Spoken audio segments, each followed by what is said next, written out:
الله أكبر الله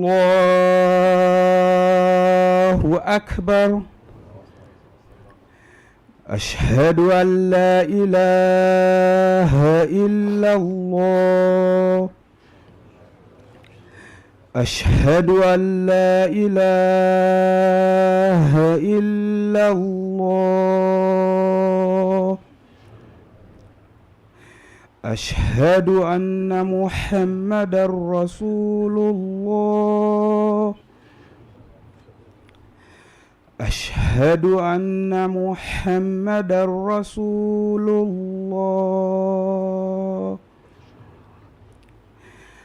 حي على الصلاة حي على الصلاة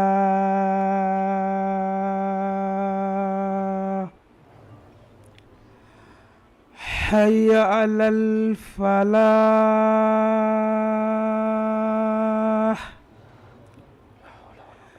حي على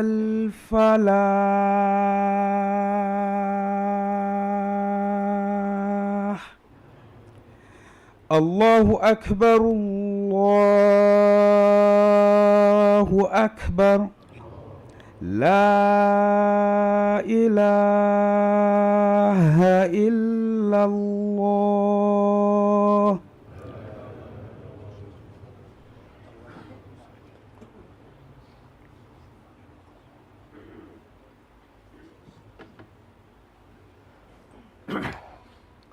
إن الحمد لله نحمده ونستعينه ونستغفره ونعوذ بالله من شرور أنفسنا ومن سيئات أعمالنا من يهده الله فلا مضل له ومن يضلل فلا هادي له وأشهد أن لا إله إلا الله وحده لا شريك له وأشهد أن محمدا عبده ورسوله يا أيها الذين آمنوا اتقوا الله حق تقاته ولا تموتن إلا وأنتم مسلمون أوصيكم ونفسي بتقوى الله فإن الله تعالى مع المتقين وبعد.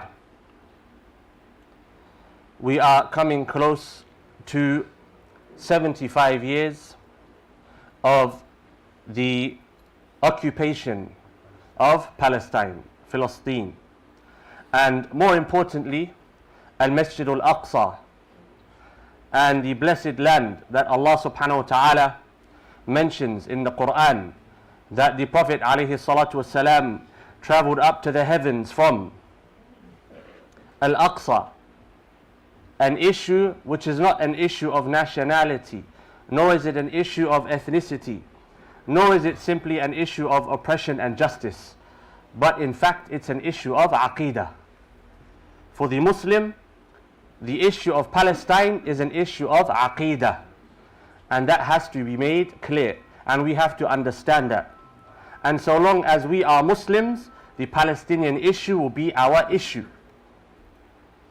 And we can see that clearly by looking at our time. Young individuals who were not alive when Palestine was initially occupied and nearly two-thirds or three-quarters of its population were driven out of its lands. The younger generation weren't alive. Many in fact don't know what happened during those years. But yet the Palestinian issue remains an issue attached daily to the hearts of young Muslims. And to some extent, perhaps you can even say, for some young Muslims, they have more of a love of Palestine than some of the older Muslims. Why? Because Allah subhanahu wa ta'ala has blessed them to visit Palestine. Allah subhanahu wa ta'ala has blessed them to pray in Al-Masjid Al-Aqsa. And so they have tasted the sweetness of that land with their lived experience. But when we speak about Palestine, we have to reflect over ourselves. It's not enough for us to say Palestine is liberated, we want Palestine to be liberated, and Palestine is oppressed, and Palestine is occupied, and point our fingers at the oppressors, and point our fingers at the occupation. No, we also have to point our fingers back at ourselves. In fact, we should spend more time pointing our fingers at ourselves than we do at others. Why? Because we can only control our own condition. We can only take control of our own actions. And if my house is robbed, I have to blame myself for allowing my house to be robbed, for being weak enough that I allow my enemy into my house. I have to take some blame. And if we look at the ayat Allah subhanahu wa ta'ala mentions in the Quran, we look at the ahadith of the Prophet ﷺ, we find that this is a very clear picture for us to view. Allah subhanahu wa ta'ala, He says, Ya ayyuhal ladina amanu in tansurullaha yansurkum. O you who believe, if you give victory to Allah subhanahu wa ta'ala, He will give victory to you. And Allah subhanahu wa ta'ala, He says, إِن يَنْصُرْكُمُ اللَّهُ فَلَا غَالِبَ لَكُمْ وَإِن يَخْذُلْكُمْ فَمَنْ ذَا الَّذِي يَنْصُرُكُمْ مِنْ بَعْدِهِ. And if you are given victory to by Allah subhanahu wa ta'ala, then none can overcome you. But if you are given loss by Allah subhanahu wa ta'ala, then who exactly is going to come to your aid after that?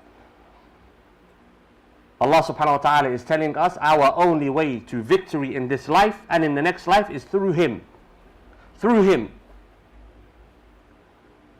And if you look at history, history is evidence. That's the blueprint. That's the principle. In tansurullaha yansurkum. That's the principle. Give victory to Allah and Allah will give victory to you. That's the theory. Where's the practical? Look at history. Look at history. The liberation of Al-Aqsa came when the Muslims liberated themselves from the shackles of this dunya. 80 years it took for Salah ad-Din al-Ayyubi to liberate Al-Aqsa. And it didn't start with Salah ad-Din al-Ayyubi. As has been mentioned many times. Many times it's been mentioned. It started with Imaduddin al-Zinki. And Nuruddin al-Zinki followed him. And Salah ad-Din al-Ayyubi was the one that finally opened the door. The road was laid down by his predecessors. 80 years. We're coming up to nearly 75 years. What have we changed about ourselves? What strategies have we come up with? What thought have we given to the situation of Al-Aqsa and broadly to the situation of Al-Islam? Imaduddin Zinki, he fought against other Muslims. Imaduddin Zinki, he's considered to be a controversial figure by historians. Why? Because he fought against other Muslim rulers. Why did he fight? Because the Muslim rulers were disunited and he wanted to bring everyone together. Nuruddin Zinki, they feared with the passing of Imaduddin Zinki that Nuruddin Zinki wouldn't be able to take the reins of that which his father built before him. Why? Because they considered him to be too pious a man to lead, too pious a man to understand battle. He was in the books and on the prayer mat. But that's the type of individual that Allah subhanahu wa ta'ala uses to give victory to the Ummah of Islam. Umar ibn al-Khattab radiallahu anhu, when Amr ibn al-As requested aid from him when he entered into Egypt. Amr ibn al-As, he entered into Egypt and he requested aid from Umar. He requested more men. And some narrations mention Umar he sent 4 men. 4 men. And he said, these 4 men are the equivalent to 1,000 men each. 1,000 men each. Why? Because of their piety. From them, Az-Zubayr ibn al-Awwam and Miqdad radiallahu anhuma. And Umar, when he sent a letter to Amr ibn al-As with those men, and he said, عجبت لإبطائكم من فتح مصر وإنما ذلك لما أحدثتم وأحببتم من الدنيا. He said, I find it strange how long it's taking you to open up Egypt. Why is it taking so long? And he said, the reason for that is the new things that you're engaging yourselves in and the love of dunya that has entered into your hearts. You've attached yourself to this life. And you have to question what dunya existed exactly in comparison to the dunya that we find ourselves in, that it could possibly find attractive. The emperor of Rome at the time, he was discussing with his priests and those around him. And the question was posed, why is it that we are being defeated by the Muslims everywhere we find them? And the answer that was given, they do not defeat you because of their numbers or because of their military might, i.e. the arms that they carry, but it's because of their piety. They are pious where you sin, and that's why they defeat you. History shows us the Sahaba, they knocked on the gates of the Persian Empire, and the Persian Empire at the time was an empire not seen before its existence. It said the crown of the emperor of Persia at that time, his crown would be chained to a ceiling because it was too heavy to actually fit onto his head. They had conquered for centuries and existed for centuries, and they were known for their military tactics and so on and so forth. And the Sahaba defeated them barefooted. Some of them would share horses and mules. Why? Because of their piety, because of their connection to Allah subhanahu wa ta'ala, because they left off this dunya. That's the conclusion. Because they left off this dunya. What does the Prophet ﷺ say about the end of times? He says, يُوشِكُ الْأُمَمُ أَن تَتَدَاعَ عَلَيْكُمْ كَمَا تَتَدَاعَ الْأَكَلَةُ إِلَى قَصْعَتِهَا. He says that you will find a time will come where the nations will come to you to eat, just as those who are gathering around a meal come to eat. And the hadith goes on, فَقَالَ قَائِلٌ وَمِنْ قِلَّةٍ نَحْنُ يَوْمَئِذٍ. Is it due to our small amount, Ya Rasulullah? فَقَالَ بَلْ أَنْتُمْ يَوْمَئِذٍ كَثِيرٌ وَلَكِنَّكُمْ غُثَاءٌ كَغُثَاءِ السَّيْلِ. He says, no, you will be large in number, but you will be like the froth on top of the waves. What happens to the froth on a wave? It looks mighty when it's in the sea. It looks great in size, but as soon as it hits a rock, it dissipates. It dissipates, it dissolves, it disappears. And then the Prophet ﷺ, he said, وَلَيَنْزَعَنَّ اللَّهُ مِنْ صُدُورِ عَدُوِّكُمْ الْمَهَابَةَ مِنْكُمْ. And Allah subhanahu wa ta'ala will remove from the hearts of your enemies fear of you as a nation. وَلَيَقْذِفَنَّ اللَّهُ فِي صُدُورِكُمْ الْوَهَنِ. And the Prophet ﷺ, he said, and Allah subhanahu wa ta'ala will place into your hearts, i.e. us, al-wahan. And someone said, وَمَا الْوَهْنُ يَا رَسُولُ اللَّهِ. He said, what's wahan? The Prophet ﷺ, he said, حُبُّ الدُّنْيَا وَكَرَاهِيَةُ الْمَوْتِ. Love of this life and a dislike for death. Love of this life and a dislike for death. حُبُّ الدُّنْيا. Love, attachment. And the dunya is not only found in its wealth, in its material. Dunya can be an array of things. And when we look at our situation, that's the conclusion. That's the conclusion. If we're brutally honest with ourselves, we're running after the dunya. Running after the dunya. Most of us. إِلَّا مَنْ رَحِمَهُ اللَّهِ. Except the one whom Allah subhanahu wa ta'ala has mercy upon. Whether it's fine dining, fine clothing, cars, houses, women, whatever it might be. That's what we're running after. That's what we're concerned with. We have something, we want something better. We get that better thing, we want the next best thing. And we want the next best thing. We're never happy, never satisfied. Until what? Until death comes. And the situation of our ummah remains the same. And then every now and again, we're reminded of what's happening to our ummah. We see videos, we see images, and so perhaps we cry, perhaps we feel angry, perhaps we shout. But if anything, we should be crying for ourselves. We should be crying for ourselves and upon ourselves. Why? Because we're the ones that are dying. We are the ones that are dying. Our brothers and sisters, in Gaza, for example, or any other land where the Muslims are being attacked and fought for defending Islam, those are the Muslims that are alive. They're the ones that are alive. They're the ones that are living for their purpose. And Allah subhanahu wa ta'ala, what does He say? Do not assume those who are killed in the path of Allah subhanahu wa ta'ala to be what? Dead. In fact, they are alive. Allah subhanahu wa ta'ala tells us. And Allah subhanahu wa ta'ala, what does He say? Inna Allah ashtara. That Allah subhanahu wa ta'ala has purchased from the believers their wealth and their lives, or their lives and their wealth, depending on the verse that you read, for the price of paradise. The ones who are truly alive are the ones who are living for their purpose. And so when we see those who die in Gaza, we say die, martyred, etc. In reality, they're the ones that are alive. Allah subhanahu wa ta'ala has blessed them, and Allah subhanahu wa ta'ala has honored them. Why? Because they are the ones who are defending Islam. They are the ones who are defending Al-Aqsa.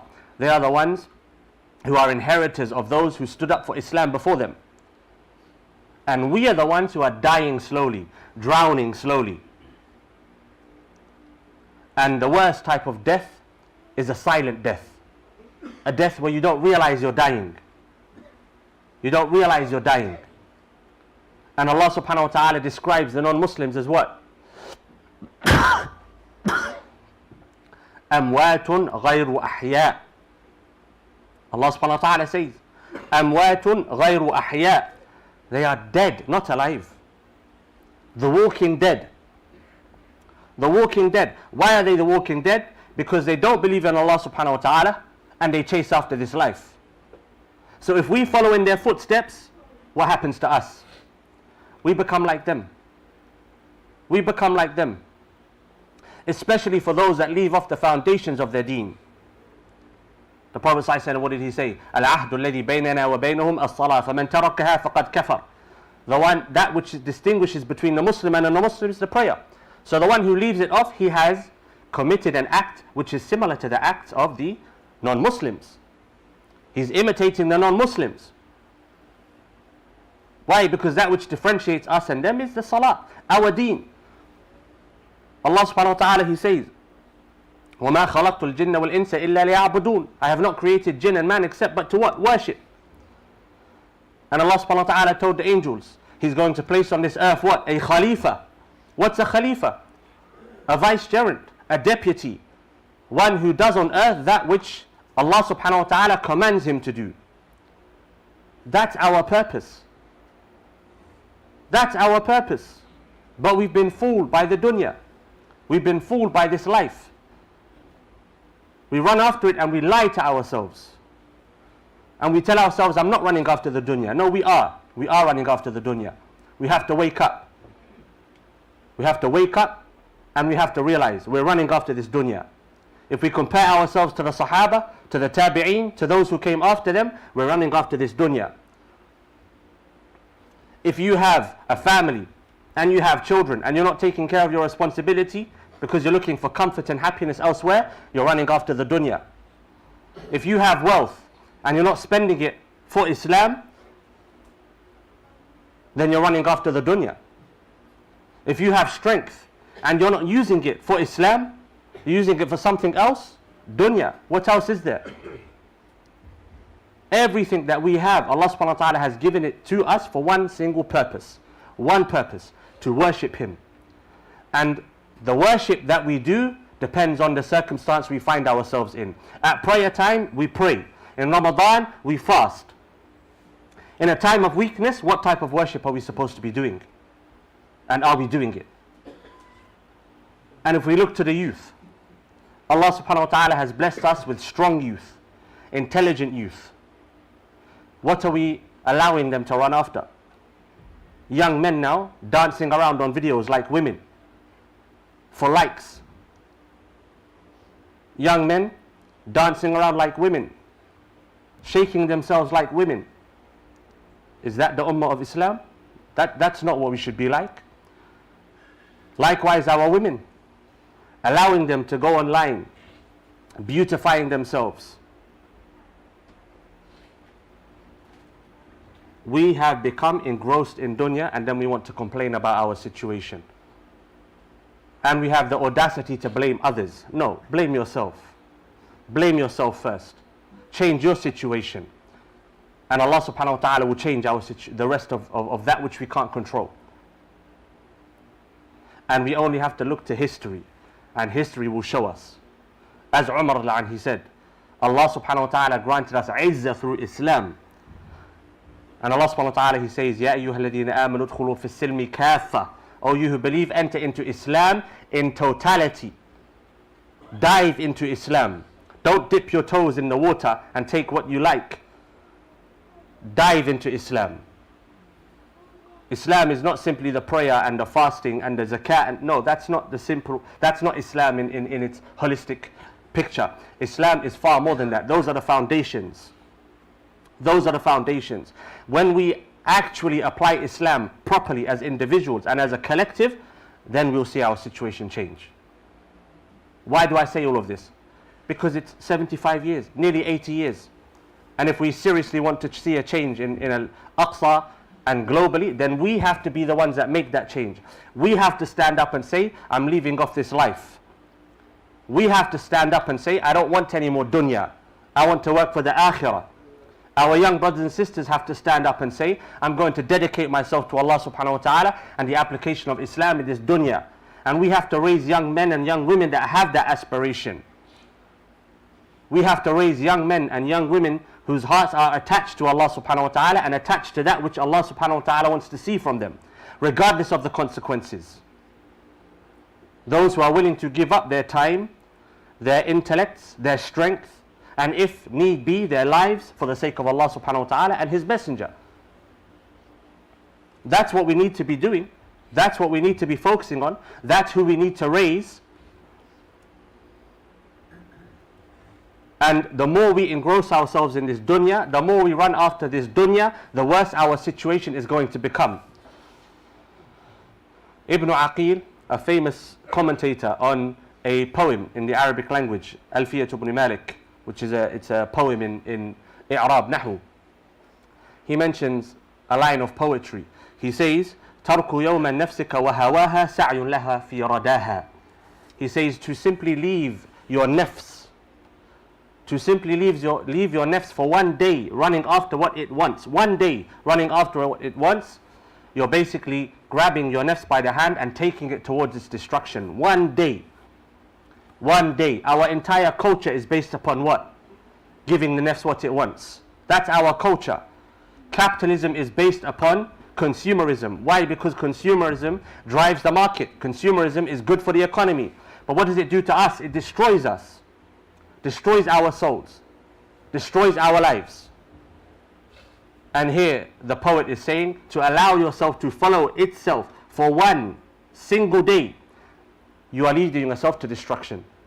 We live every day looking for what we want, looking to fill our stomachs, looking to fill our pockets. Every single day we live like that. That's the culture here, and we justify it. And now there's a new trend as well. The halal drip. The halal drip, where you're supposed to be practicing and wearing 300-400 pound trainers. You're supposed to be practicing and you're wearing a lovely watch which costs thousands of pounds. That's not Islam. That's not Islam. If we're going to do Islam, we have to do it properly. We have to do it properly if we're going to make a change in our situation. And the further we come away from Islam, the worse our situation is going to become. It's simple. It's simple. Look at history, and history tells us. Those who gave victory to the deen, they gave victory to the deen because they gave victory to themselves first. By detaching themselves from this life and attaching themselves to the next life and working for Allah subhanahu wa ta'ala's deen and nothing else. Everything that came into their hands, everything that they came into their lives, they used it and utilized it for the sake of Allah subhanahu wa ta'ala. And they were willing to give up that which was the most important things that they had for the sake of Allah subhanahu wa ta'ala and His Messenger.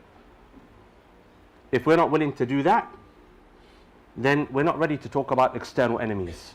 We're not ready to talk about external problems. As is attributed to the Prophet ﷺ. أعدى عدوكم أو عدوكم نفسك التي بين جنبيك. The most severe of your enemies that you have is your own nafs, which is between your two sides. In brief, you are your own worst enemy. We have to understand that. Why? Because we're living in a time of dunya, We are surrounded by dunya, and dunya is the problem that we face.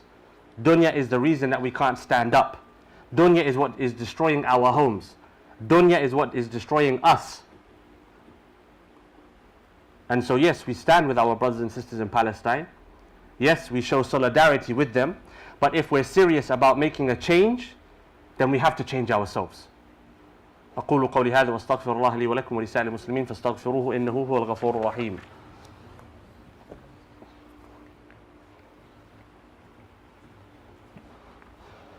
الحمد لله وحده وصلوات ربي وسلامه على أشرف الأنبياء ومن تبعه وبعد. The Prophet ﷺ, he raised the Sahaba in Mecca for more than a decade upon detaching themselves from the nafs and desire and this life. And when they moved to Medina, the commands for establishing Islam came. And the Sahaba, they became the people of Sami'na wa ata'na. We hear and we obey. To the extent that when the Prophet ﷺ feared that some of the Sahaba would not agree to defend Islam outside of the borders of Medina, because he took an oath with them that they would defend him and Islam within Medina, but it was not specified outside of the borders of Medina. And so he became worried, the Ansar, and he indirectly asked them. The response that he got was, Ya Rasulullah, if you marched into the depths of the ocean, we would follow you. We would follow you. Sami'na wa ata'na. Why? Because they were detached from this life. Compare that to the followers of Musa alayhi salam. They were known for what? Sami'na wa asayna. We hear and we disobey. When Allah subhanahu wa ta'ala commanded them to go into Palestine, into the promised land, what did they say to Musa? اذهب أنت وربك فقاتلا إنا هاهنا قاعدون. You and your Lord go and fight, we're going to stay right here. That was the response. The Sahaba, they said, if you go to the depths of the oceans, we're coming with you. The followers of Musa, you and your Lord go and fight, we're staying right here. Why? Detachment from the dunya. Attachment to Islam. Attachment to the pleasure of Allah subhanahu wa ta'ala and the pleasure of Allah subhanahu wa ta'ala alone. Nothing else matters. And unfortunately, the average person, the individual, comes to realize that at a point where there's no return. Death. The wise person is the one who realizes that in life and sacrifices that which he has in preparation for his death. But as the Prophet ﷺ, he said, for us, unfortunately, al-wahn is the problem. حب الدنيا وكراهية الموت. An attachment to this life, a love of this life, I want to stay here, and a hatred, a dislike for death.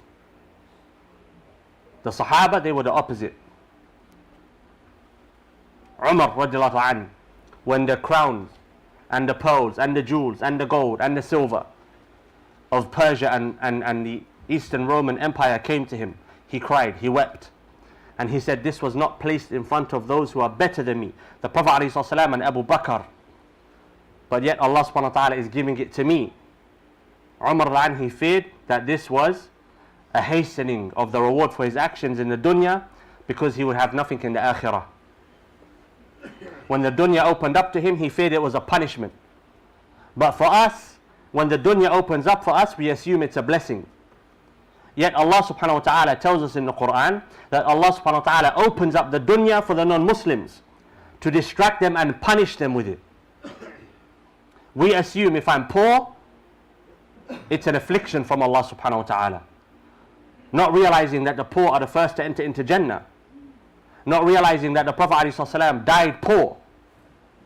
That Umar radiallahu anh, and Abu Bakr radiallahu anh, and Uthman and Ali, they died without anything left to their names. Some of the best of ulama died poor. They had nothing.